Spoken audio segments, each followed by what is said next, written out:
morning, Expert Empires community. Nick James here. How you doing?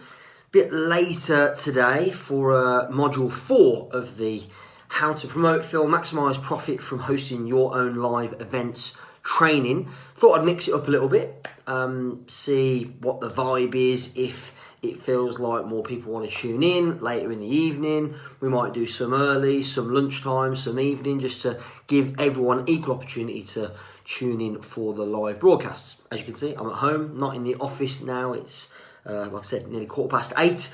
So I thought I'd do it from home this evening. Hey Gordon, how you doing? Good to see you. Hey Michael, good to see you too. I think this is probably going to prove, by the way, already I'm seeing loads of people joining, that we get more people watching when it's evening than we do during the day, which means I'm going to have to do these in the evening from now on. Hey ho, never mind. I'm happy to grit it out for you guys, not a problem.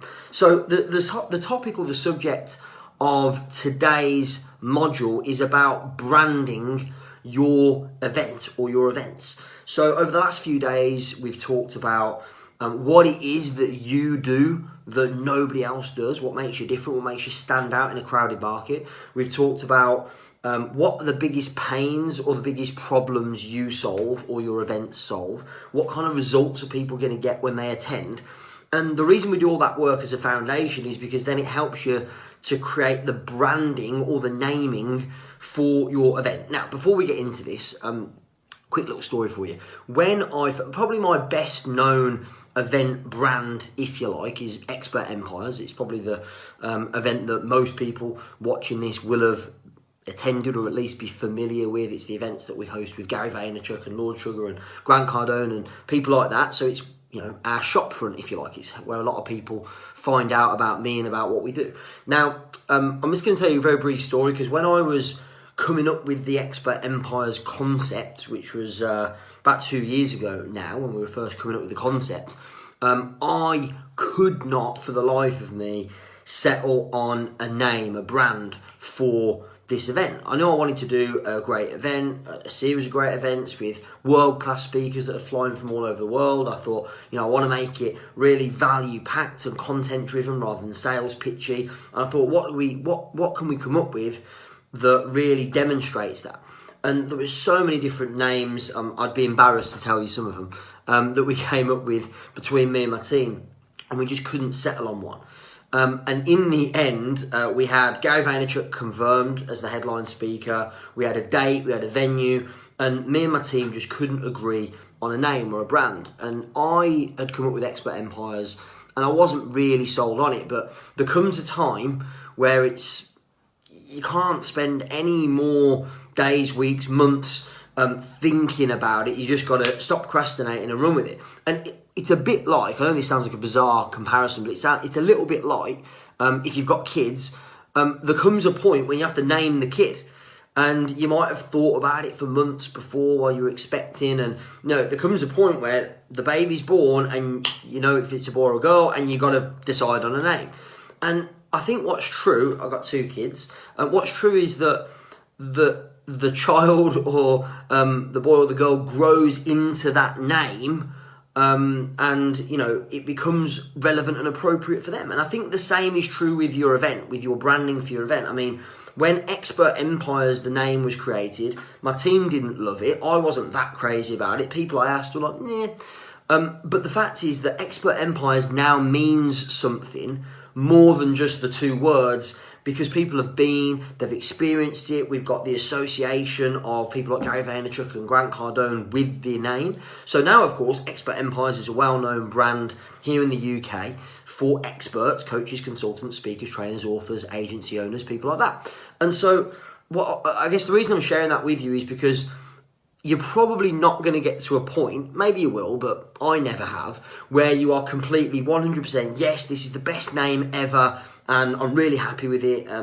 There's always going to be an element of uncertainty, probably, when you go with it. But what I know is that once you've done the event, then people then associate the brand, the name of the event, with the experience they had, and it starts to become real and take on a life of its own. So really the question of the day, which I'm going to discuss a little bit more with you now, is what are the top 3 ideas you've got for your seminar, workshop, live event, or events that you've got coming up. And what I'd like you to do is post your ideas in the comments section, because it's a great opportunity for you, A, to get feedback from the other members of the group, because they might prefer some over others, and I'm happy to weigh in as well. So anyone that posts your top 3, I will review it, I'll give you my opinion, I'll give you some feedback, some suggestions on what you can do to make it better. And the name of the game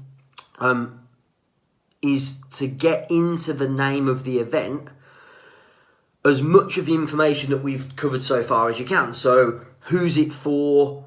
What is it that they can get from you or from your event they can't get anywhere else? What's the biggest pain you're solving? What's the result or the promise you're making to them? All these things. Now, you're not going to get all of that in an event name, clearly, but Expert Empires, as the example we're using here, clearly identifies who it's for, experts. And, we couldn't call it coach, consultant, speaker, trainer, author, agency owner empires, because it'd be ridiculous. So I had to come up with a word that would encompass all of those.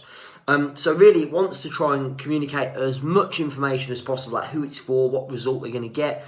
So Expert Empires is for experts who want to build their empire. So it's kind of self-explanatory. Often I see people trying to get too cute and too clever with their event names or their event branding. And I think often simple does what it says on the tin branding is actually the best way to go. And you can always explain in the copy or the marketing materials a bit more about it and elaborate more in that without having to have a silly long title. So here are a few other examples that I thought I'd share with you, people that I've worked with, people that have got really good branded events.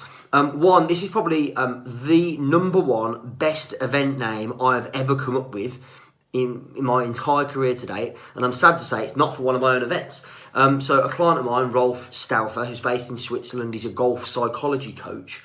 His company's called Body Mind Golf, because he and his business partner combine but how the physical body affects your game of golf and how your mindset affects your game of golf as well. So, but the result that people want is not like, oh, I want to, fix my swing, or I want to, or like I want to, get a better mindset around the golf course. The result they want is probably going to be measured by their handicap in golf. And so, drum roll, for the best event name I've ever come up with, and I'm sorry to say it's not my own event, was for Rolf, and his 3-day training is called, very simply, Half Your Handicap, which I think is a brilliant name for a couple of reasons. One, it's really clear who it's for. It's clear that it's a golfing event. It's about halving your handicap. And it's a very, very clear, deliberate and obvious result you're promising. You're going to get whatever your handicap is, and you're going to chop it in half as a result of what you learn over these 3 days, and then implement in your golf game. So I think having or finding a way, Georgina, thanks by the way, saying it's a bit too late to change yours, but I'll happily review the title of your event and give you some feedback and some thoughts and some ideas on it. It might be that you roll with what you've got for this one, but you're probably going to do more events in the future, and you might find something better or things you can do to improve it for next time. So other examples, I also had a client called Matthew Moody, who's in the property education space, and he was doing general property education events, and what we decided to do was to specialise down into a specific type of property investment strategy called HMO, which stands for Houses of Multiple Occupancy. So it was a more niched event, less broad, because the property education field is very competitive. And it's only becoming more and more competitive, and there are some very big players in there that are already dominating the market, some of whom are very good friends of mine. And so we felt that Matthew had to find a way to specialise and have an event name that said more than just come and learn about property. And so Matthew came up with the Ultimate HMO Masterclass. So it was very clear that if you wanted to learn generic property stuff, there's a load of people you could go and learn that from. And this is a few years ago when HMO was like a hot new topic. But by calling it the Ultimate HMO Masterclass, it was saying this is the place to come if you want to learn about HMO and using that strategy to grow your property portfolio, to get better cash flow out of your property investments, etc., etc. So come up with, I always suggest to people, at least 3 potential event names Short and snappy is always better. I prefer, where possible, 2 words or 3 words. So half your handicap, expert empires. One that, of course, I'm quite well known for, that is a bit longer, is the Bums on Seats Bootcamp. There was a specific reason why I chose that. One, because, well, I'll give you the very short story if I can do it quickly. When I set up this current business about 3.5 years ago, I said to myself, right, what do I do that no one else does? What am I world class at? What am I best at? And it's filling rooms, putting bums on seats. And what I'd heard and what I'd observed in the market was lots of people saying that their biggest challenge was getting, and they used the words, bums on seats. So instead of coming up with a brand off the top of my head, I went, I'm going to use the language that they're using. So like, I think it was module 2 or 3 of the training here that we've been doing was all about speaking your client's language and how it's important to do that. So the Bums on Seats Bootcamp, it's a little bit of a longer name, but it's punchy, and it really explains very clearly what it does, what the big promise is. You're going to learn how to get bums on seats in your live events. So I think finding a way, so long story short, what I did was I actually came up with a few different options. There was like 5, of which the Bums on Seats Bootcamp was one of them. And I went out on Facebook and I went out to my email subscribers and I said, hey, you tell me, I'm running this event. What do you think it should be called? Click to vote or comment in the box below on Facebook to vote and tell me which one you think's the best. Bums on Seats Bootcamp was the overwhelming winner. So rather than just coming up with my own idea, I actually asked the ideal client, the audience that I was trying to attract to the event, what they thought.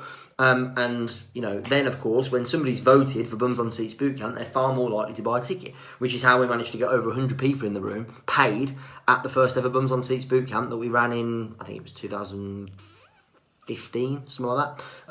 October 2015 rings a bell. So question of the day for you is, what are 3 ideas you've got about event names? And I try and make them a bit different, so not just like 3 that are really similar. Come up with 3 different names, and what I'll do, I'm happy to give you my feedback and suggestions and things that I would do to improve them. It might be worth in the comment that you explain what the event is about as well, just so make it easy for me to understand it for a bit of context. And post those in the box below. I'll review them, and also you'll probably get some feedback from the other members of the group, which is going to really help you because, you know, of course, especially if your audience happens to be the kind of people that are in this group, small business owners, coaches, experts, etc., etc. A couple of quick announcements before we wrap up this evening. One is that all the previous modules and all the modules going forward will be easy for you to find. Just access the units section of the group. So if you're on the phone app on the Facebook group, it's the menu that's across the top of the group, and you just scroll to the left, and the units section is where all the modules are being hosted. And if you're on a desktop, then I think the menu's on the left hand side of the screen, and you can just select units, and in there you'll see all the previous trainings. If you've just joined, there's new people joining the group all the time, so if you've just joined, you've missed the first few modules, you can access it all in the units section, and in there you can also get extra bonus materials, which are all the templates that we use, the email marketing, the social media posts, the sales copy that we used to sell over, I think it was 314 tickets to Expert Empires 2018 in just 5 hours. So you know that copy, that emails, the marketing materials, everything that I've got there for you, and there's quite a lot of it, it's been tried, tested, proven to work, gets results. So all you got to do is copy and paste it, make some adjustments and tweak it so that it suits your business, and you're off and running. So you can download those templates, those materials as well in the units section. So just to wrap up for this evening, question of the day: what are the top 3 names or brands for your event that you've come up with? And if you haven't, then it'd be a good time to do the exercise and come up with a few different options. I'm happy to give you feedback, and of course members of the group might also choose to do that as well. So hopefully you enjoyed this evening. In fact, I'll tell you what, give me some feedback on what times of the day you prefer me to do the lives. This might be a little bit skewed because I'm asking people that are watching it live in the evening, but if you're watching it the next day, if you're watching it in the morning or at lunchtime, tell me, what time would you prefer? And if there is a strong consensus that we would do these lives at a certain time of the day, I'll do my best to do it at that time. If it's a bit of a mixture and people are kind of going, well, morning, noon, night, whatever you like, then I'll mix it up over the course of the next whatever we've got left, 27 days, so that everyone gets a chance to tune in live and interact. So that's it for today. Hope you enjoyed today's module, all about branding and naming your events, and I will see you tomorrow. Thanks very much.